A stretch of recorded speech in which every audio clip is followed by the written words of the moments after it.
संजय राऊत बोलतात, थेट जाऊयात. गयाला जातात, पाटण्याला जातात, इतर ठिकाणी जातात. आम्हालाही 30 माळ्याचं महाराष्ट्र भवन पाटण्याला उभारण्याची संधी मिळावी, ही सांस्कृतिक देवाणघेवाण आहे असं मी मानतो. बिहारी बांधव जर आमचे असतील तर मराठी बांधवांना तुम्ही तिकडे स्वीकारलं पाहिजे. ही सांस्कृतिक देवाणघेवाण आहे आणि ती संपूर्ण देशभरात असायला हवी. फक्त मुंबईवरच आक्रमण का? मुंबईत जागा हवी असेल तर गौतम अडाणीकडून घ्यावी,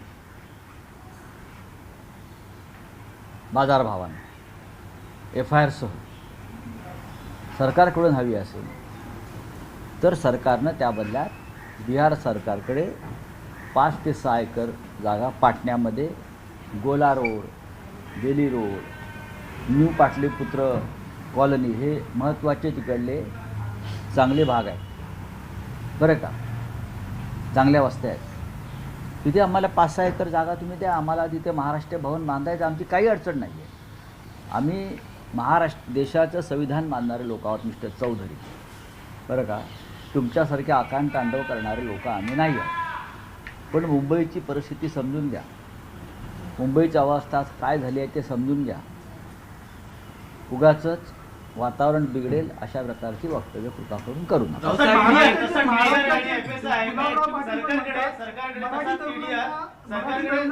काम करण्याची वृत्तीच नाहीये. बिहारी गुलाबराव पाटील महाराष्ट्राचे मंत्री देखील म्हणतात बिहारी लोक इथे येऊन पोट भरतात.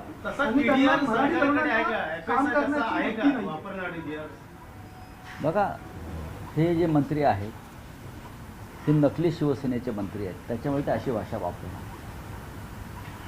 या मुंबईसह महाराष्ट्र जो घडवला आहे तो मराठी मजुरांनी, श्रमिकांनी घडवला आहे ना.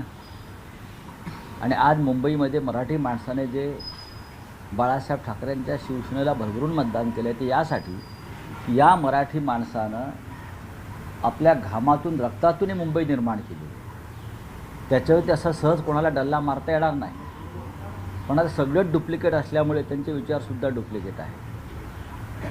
ही जी भूमिका मांडलेली आहे त्या मंत्र्यानं, ती त्यांच्या पक्षाचे प्रमुख महाराष्ट्राचे, देशाचे प्रमुख अमित शहा आहेत, त्यांच्या पक्षाचे राष्ट्रीय अध्यक्ष अमित शहा.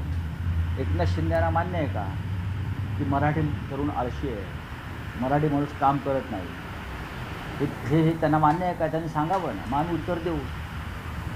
मराठी तरुणांनी ही मुंबई, मराठी मजुरांनी ही मुंबई उभी केली आहे, मराठी श्रमिकांनी, कष्टकऱ्यांनी ही मुंबई उभी केलेली आहे. लक्षात घ्या, असा मराठी माणसाचा अपमान करू नका. लाडकी बहीण योजना जी आहे तिची परत पुढताणी होणार आहे, लाभार्थ्यांची संख्या कमी केली जाते. ट्रम्प टावर बांधताय त्यामुळे त्यामधून ट्रम्प हा शब्द काढला. नाही, महाराष्ट्राचे एक मंत्री आहेत मंगल प्रभात लोढा, त्यांच्याशी दावोसला जाऊन त्यांच्या कंपनीशी मुख्यमंत्री देवेंद्र फडणवीस यांनी एक MOU सही केलेला आहे, व्यापार करार केलेला आहे. त्यांचं असं म्हणणं आहे की जे मुंबईतलं प्रख्यात KM रुग्णालय आहे परळचं, ते KM म्हणूनच वर्षानुवर्ष ओळखलं जातं. त्याच्यामध्ये किंग एडवर्ड हा शब्द काढावा. चांगलं आहे, त्यांची भूमिका जी आहे ही प्रखर राष्ट्रवादाची भूमिका आहे, कारण ते ब्रिटिश साम्राज्यशाहीचं प्रतीक वाटतं आहे त्यांना. आमची अशी मागणी आहे, हे मिस्टर लोढा जे आहेत हे या जगातले सगळ्यात मोठे बिल्डर आहेत प्रेसिडेंट ट्रम्पप्रमाणे, आणि ते प्रेसिडेंट ट्रम्पचे पार्टनर आहेत, व्यावसायिक पार्टनर आहेत प्रेसिडेंट ट्रम्पचे. ज्या ट्रम्पने आमच्यावर टेरिफ लादला आहे, जो ट्रम्प आम्हाला धमक्या देतो, त्या ट्रम्पचे पार्टनर हे लोढा आहेत. आणि लोढाने त्यांच्या सगळ्यात मोठं जो प्रकल्प आहे लोढा टॉवर, त्याला ट्रम्प टॉवर असं नाव दिलं आहे. लोढाने आधी ट्रम्प टॉवर हे नाव बदलावं, ते मोदी टॉवर करावं, ठाकरे टॉवर करावं, बाळासाहेब ठाकरे, किंवा छत्रपती शिवाजी टॉवर करावं. आणि मग केमच्या विषयावरती आम्ही सगळे मिळून चर्चा. मुंबईच्या अनमोवेबल जी प्रॉपर्टीज आहेत त्याचं राजकारण आता महाराष्ट्रात मुंबईत केलं जाते का? एक अत्यंत महत्त्वाचा विषय गांभीर्याने घेणं गरजेचं आहे महाराष्ट्राच्या जनतेनं. तो म्हणजे आपल्या न्यायालयीन व्यवस्थेविषयी, ज्युडिशरी विषयी. सत्कार करण्यात आला, ट्विट केलेलं आहे आपण. या देशाचे सुप्रीम कोर्टाचे सर्वोच्च न्यायालयाचे मुख्य न्यायाधीश जस्टिस सूर्यकांत यांच्यासमोर गेल्या 3.5 वर्षापासून शिवसेना कोणाची, शिवसेनेचं चिन्ह कोणाचं, धनुष्यबाण कोणाचं, खरी शिवसेना कोणाची या संदर्भातला खटला जवळजवळ 3 वर्षापासून प्रलंबित त्यांच्या टेबलावर आहे. आणि हे महाशय तारखांवर तारखा देत आहेत. स्वतःच तारीख ठरवतात आणि स्वतःच 2-2 महिने तारीख पुढे ढकलतात. अशा पद्धतीनं घटनाबाह्य पद्धतीनं शिंदे गटानं 4 निवडणुका लढवल्या. आता परत 21 तारखेला त्यांनी फायनल हिअरिंगची तारीख दिली आणि ती त्यांनी ऐकली नाही, ती पुढे गेली. असे जस्टिस सूर्यकांत हे मुंबईला उतरले परवा. राजशिष्टाचारानुसार त्यांचं स्वागत आला. प्रोटोकॉलनुसार मुख्य सचिव जायला पाहिजे, प्रोटोकॉल अधिकारी त्या खात्याचे सचिव जायला पाहिजे, अधिकारी वर्ग जायला पाहिजे. आम्ही आमच्या आयुष्यात कधी बघितलं नाही की राजकारणी हे मुख्य न्यायाधीशांच्या स्वागताला एअरपोर्टला जाऊन थांबले आहेत.